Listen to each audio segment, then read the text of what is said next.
తెలంగాణ రాష్ట్ర ముఖ్యమంత్రి రేవంత్ రెడ్డి పట్ల అనుచిత వ్యాఖ్యలు చేయడాన్ని ఖండిస్తూ ఐఎన్టీసీ ఆధ్వర్యంలో మంగళవారం గోదావరికంలో మాజీ ఎమ్మెల్యే బాల్క సుమన్ దిష్టిబొమ్మను దగ్ధం చేశారు. Union secretary general Janak Prasad ఆదేశానుసారం కోల్బెల్ట్ వ్యాప్తంగా జరిగిన నిరసన కార్యక్రమాల మేరకు కనిలో కూడా ఐఎన్టీసీ శ్రేణులు నల్ల బ్యాడ్జీలతో నిరసన వ్యక్తం చేశారు. బాల్క సుమన్ దిష్టిబొమ్మను దగ్ధం చేశారు. సందర్భంగా పలువురు నాయకులు మాట్లాడుతూ బీఆర్ఎస్ నాయకులు మాట్లాడుతున్న తీరు ప్రజాస్వామ్యాన్ని అపహాస్యం చేసేటట్లు ఉందని మండిపడ్డారు. కేటీఆర్, హరీష్ రావులతో పాటు బాల్క సుమన్ కూడా సంస్కారహీనంగా మాట్లాడుతున్నారని విమర్శించారు. బాల్క సుమన్ కు సీఎం రేవంత్ రెడ్డిపై విమర్శలు చేసే అర్హత లేదని సూచించారు. బీఆర్ఎస్ నాయకుల తీరు ప్రజలు అసహ్యించుకునేటట్లు ఉందని, బాల్క సుమన్ లాంటి నాయకులు మాట్లాడే భాష తీరును మార్చుకొని ఎడల ప్రజలే తగిన బుద్ధి చెబుతారని హెచ్చరించారు.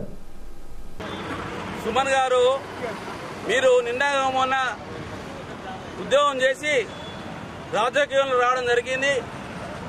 ఏది మాట్లాడలేని కూడా ఒక పద్ధతి ఉంటుంది. గౌరవనీయులు ముఖ్యమంత్రి గారు మాట్లాడే నీ వయసు కాదు, నీ అహంకారము మరి ఖబర్దార్ అని చెప్పి తెలియజేస్తున్నాము. ఒక ముఖ్యమంత్రిని పట్టుకొని నువ్వు అట్లా మాట్లాడము మంచిది కాదు.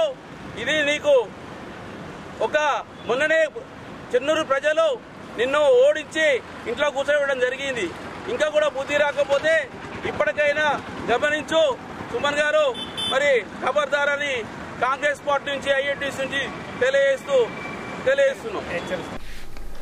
ఐఎన్టీసీ ఆర్జీవన్ ఏరియా నాయకులు సదానందం నేతృత్వంలో జరిగిన ఈ నిరసన కార్యక్రమంలో నాయకులు మల్లికార్జున్, మహేష్ బాబు, సాగర్, జగన్మోహన్, వెంకటేశ్వర్లు, రాజయ్య, మనోహర్, శ్రీనివాస్, రవి, కుమార్, బాపు, నరసింహస్వామి, ప్రవీణ్, రాజ్ కుమార్ తదితరులు పాల్గొన్నారు. అదేవిధంగా ఎన్ఎస్సీఐ జిల్లా కార్యదర్శి మెంటం ఉదయరాజ్ ఆధ్వర్యంలో కూడా స్థానిక మెయిన్ చౌరస్తా వద్ద బాల్క సుమన్ దిష్టిబొమ్మను దగ్ధం చేశారు. ఈ సందర్భంగా ఉదయరాజ్ మాట్లాడుతూ ఎన్నికల్లో బీఆర్ఎస్ ను ప్రజలు ఓడించినా వారికి బుద్ధి రాలేదని మండిపడ్డారు.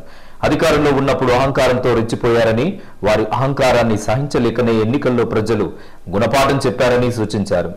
బీఆర్ఎస్ అవినీతిపై చర్చను పక్కదారి పట్టించడానికి సీఎం రేవంత్ రెడ్డి పట్ల బాల్క సుమన్ చేత కేటీఆర్ అనుచిత వ్యాఖ్యలు చేయించినట్లు ఆరోపించారు. తమ వైఖరిని మార్చుకోకపోతే ఎన్ఎస్సీఐ విద్యార్థులుగా తగిన గుణపాఠం చెప్తామని హెచ్చరించారు. పెద్దపల్లి జిల్లా రామగుండం నియోజకవర్గం గోదావరికని పట్టణ ప్రధాన చౌరస్తాలో ఏదైతే ప్రజల పక్షాన పోరేటటువంటి రేవంత్ రెడ్డి గారి మీద అనుచిత వ్యాఖ్యలు చేసినటువంటి చెప్పు చూపించి సాక్షాత్ ఒక ముఖ్యమంత్రి అని కూడా కనీసం గమనించకుండా, కనీసం సోయి లేకుండా అసభ్యకరమైనటువంటి పదజాలాలు వాడుతూ రేవంత్ రెడ్డి గారిని కించపరిచిన సంఘటనకు నిరసనగా ఈ రోజు గడీల కుక్క మరి ఆ ఎంగిలి బొక్కలు నమ్మినటువంటి బాల్క సుమన్ గారి దిష్టిబొమ్మని ఈ రోజు కాంగ్రెస్ పార్టీ ఆధ్వర్యంలో, మరి ముఖ్యంగా విద్యార్థి విభాగమైనటువంటి ఎన్ఎస్యూఐ యువజన కాంగ్రెస్ ఆధ్వర్యంలో మరి ఒక దిష్టిబొమ్మను దానం చేయడం జరిగింది. ఏదైతే గత 10 సంవత్సరాల నుండి బీఆర్ఎస్ ప్రభుత్వంలో జరిగినటువంటి దోపిడీని అనునిత్యం ప్రశ్నిస్తూ వాటిని వెలికి తీస్తున్నటువంటి రేవంత్ రెడ్డి గారు మరి నీటిపారుదల శాఖ విషయంలో జరిగినటువంటి అవినీతి గురించి చర్చకు రమ్మని ఆ యొక్క ప్రతిపక్షాలకు పిలిపిస్తే వాళ్ళు చేసినటువంటి దోపిడీని కప్పిపుచ్చుకోవడం కోసం, ఈ యొక్క దోపిడీని తప్పుపట్టడం కోసం, ఈ యొక్క రూట్ మ్యాప్ ని డైవర్ట్ చేయడం కోసం ఇవాళ రేవంత్ రెడ్డి గారి మీద అనుచిత వ్యాఖ్యలు చేయడం నిజంగా సిగ్గు చేయం. మరి ఆయన ఒక విద్యార్థి నాయకుడు అని చెప్పుకుంటూ ముసుగులో ఉంటూ మరి గత 10 ఏళ్ల నుండి కూడా విద్యార్థుల తరఫున కనీసం కొట్లాడకుండా, పెండింగ్ లో ఉన్నటువంటి ఫీజు రియంబర్స్మెంట్ మీద కనీసం ఒక్కసారి కూడా మాట్లాడకుండా మరి నిత్యం ప్రజల్ని మభ్యపెట్టు కాలం గడిపినటువంటి బాల్క సుమన్ గారిని రానున్న రోజులలో మీ వైఖరి మార్చుకోకుంటే మాత్రం ప్రజలందరూ కూడా మిమ్మల్ని చీరి చిందా కడతారనే సంగతి ఈ సందర్భంగా తెలియజేస్తున్నాం.